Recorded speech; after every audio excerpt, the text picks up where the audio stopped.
Hai, Assalamualaikum warahmatullahi wabarakatuh. Salam sejahtera semua. Apa khabar pelajar-pelajar? Selamat datang ke SMK Mentakap. Saya Cikgu Syakir akan ajar awak untuk tingkatan 1 Alpha, 1 Beta dan 1 Tera. So, untuk video ni, saya akan buat secara keseluruhan untuk tiga kelas ini. Saya akan mengajar tentang sejarah tingkatan 1. Selama ini awak berada di sekolah rendah. Sekolah rendah pun saya rasa ada sejarah, buku sejarah tahun 4, tahun 5 dan tahun 6. Sebenarnya sejarah tingkatan 1 ni dia sama macam sejarah tahun 4 dan tahun 5. Cumanya bila kita belajar ni kita akan belajar dengan lebih detail. Untuk tingkatan 1, awak dah ada buku teks ke belum? Tak ada buku teks tak apa, saya bagi link kepada awak di dalam WhatsApp ni, buku teks digital. Sama macam ni, cumanya awak kena buka melalui internet awak lah. Baik, yang pertama, kita tak nak panjang-panjang masa. Hari ni saya minta maaf, saya tak dapat nak buat Google Meet kerana internet di sini tak kuat. So, saya rakamkan kita punya sesi PDPR ini. Yang pertama, tengok ni. Kandungan. Tak nampak kan? Tak apa, saya letak kat situ. Kandungan. Kandungan untuk buku teks tingkatan 1 ada 8 bab. Sama saja, tingkatan 1, tingkatan 2, tingkatan 3 ada 8 bab. 8 bab ni saya akan cuba terangkan kepada awak. Kita ambil satu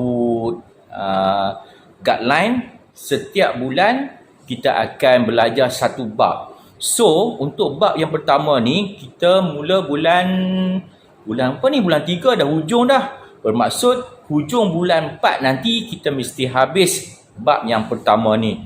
Kita tengok bab yang pertama, mengenali sejarah. Kedua, zaman air batu. Ketiga, zaman prasejarah. Mengenali tamadun. Tamadun awal dunia, peningkatan tamadun Yunani dan Rom untuk nombor 6. Nombor 7, peningkatan tamadun India dan China. Dan akhir, kita tengok tamadun Islam dan sumbangannya. Baik, tak payah lama-lama. Kita buka lagi buku teks kita. Kita tengok muka surat 1 yang ni. Tak nampak lagi. Saya letak lagi di situ supaya awak nampak dengan lebih jelas. Nampak? Okey. Sejarah kita dan dunia. Kita nak belajar hari ini ialah tentang sejarah kita. Datang dari mana? Tentulah ada asal usulnya. Dunia kita pun sama juga. Ada asal usulnya. Tengok muka surat 2. Ini kita nak cerita santai-santai saja. Video saya pun tak panjang sebagai pengenalan. Dan ada satu video lagi, saya akan bagi satu tip lah. Bagaimana kita nak belajar sejarah supaya kita mudah faham. Ada 5 tip dalam video tu. Okey, nanti kita tengok yang tu. Kita tengok muka surat 2 dulu. Mengenali sejarah. Untuk yang pertama ni awak tengok dulu gambar-gambar. Gambar yang pertama tu ialah gambar mesyuarat dubar negeri-negeri Melayu bersekutu pertama yang diadakan di Kuala Kangsar. Negeri-negeri Melayu bersekutu. Apa itu Pahang, Perak, Selangor, Negeri Sembilan. Ada juga negeri-negeri Melayu tidak bersekutu. Ini tak apa, kita akan belajar masa tingkatan 3 nanti. Yang penting hari ini awak tengok gambar saja. Ini adalah gambar lama. Gambar lama yang menjadi satu sejarah kepada negara kita. Di bawah itu ialah sejarah mampu mengukuhkan perpaduan rakyat pelbagai kaum di negara ini. Ini sambutan hari kebangsaan ataupun sambutan hari merdeka. Tengok muka surat 2, bab 1, mengenali sejarah. Sinopsis. Apa itu sinopsis? Sinopsis ialah satu gambaran yang umum tentang tajuk ini. Sejarah merupakan satu disiplin ilmu tentang peristiwa masa lampau. Oh, dia cerita pada kita ialah ini tentang benda-benda masa lampau. Masa lampau tu adalah masa yang telah berlalu, yang telah berlaku. Masa depan tu bukan, ni masa yang dah kita lalui. Penulisan sejarah adalah berdasarkan kepada kajian dan penyelidikan terhadap sumber sejarah. Bukan boleh dibuat-buat kan? Mesti ada sumbernya, mesti ada kajiannya. Kepelbagaian sumber dan kajian sejarah menyebabkan wujudnya pelbagai tafsiran dalam sejarah. Sejarah amat penting dalam memupuk semangat cinta akan negara demi meneruskan ketamadunan negara kita. Ini dia bagi secara khusus saja yang warna kuning ni. Nanti kita akan belajar satu-satu apa itu sejarah. Kita nak belajar juga pengertian sejarah. Baik.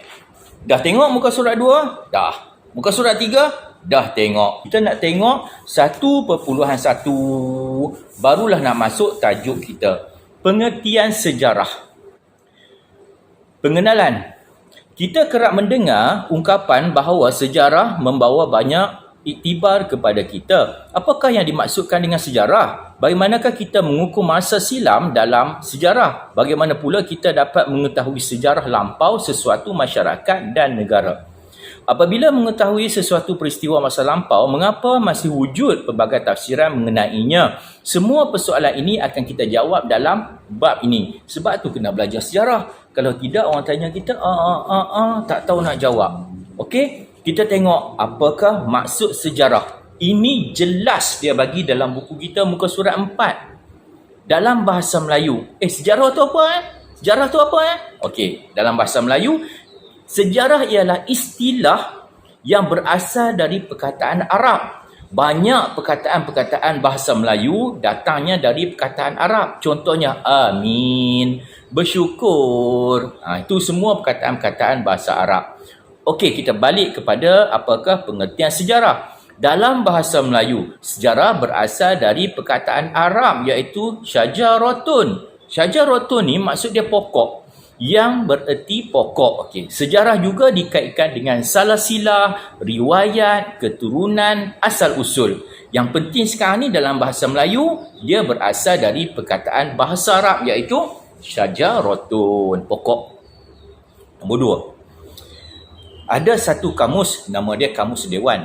Dalam bahasa Melayu, Kamus Dewan ialah ibu segala kamus. Tebal. Awak boleh pergi ke pusat sumber, cari. Yang mana satu cikgu? Kamus Dewan. Ada. Kamus Dewan ada. Di setiap pusat sumber, setiap perpustakaan ada Kamus Dewan. Kamus Dewan merupakan kamus utama bahasa Melayu. Okey, Kamus Dewan mendefinisikan sejarah sebagai asal-usul, keturunan dan salasilah. Peristiwa yang benar-benar berlaku pada waktu yang lampau. Kisah, riwayat, tambur. Tambur tu apa? Ada, tu saya tunjuk pada awak ni. Glossary di bahagian bawah yang warna biru tu. Tambur ialah riwayat dahulu kala. Okey, tengok lagi. Kajian dan pengetahuan tentang peristiwa-peristiwa yang telah berlaku. Dalam bahasa Inggeris ada juga sejarah history. History ni ialah penceritaan seseorang. Perkataan ini berasal daripada bahasa Yunani, historia, yang bererti penyelidikan. Dalam buku teks kita nanti, kita akan belajar juga tentang tamadun Yunani. Kebanyakan perkataan-perkataan bahasa Inggeris ini berasal dari tamadun Yunani. Kalau awak tengok di sini, ada pada bab yang ke-6. Nanti kita akan jumpa masa bulan 9 nanti. Alright. 1.1 habis. Senang saja untuk hari ini. Baca dari muka surat 2, 3, 4. Itu saja. 2, 3, 4. 2, 3, 4. Tak suruh buat apa pun. Saya rasa itu dulu untuk hari ini sebagai pengenalan kita. Nanti kita boleh ulang balik ataupun kalau dah pandai, dah boleh kita teruskan subjek ini. Salam jumpa lagi. Assalamualaikum warahmatullahi wabarakatuh.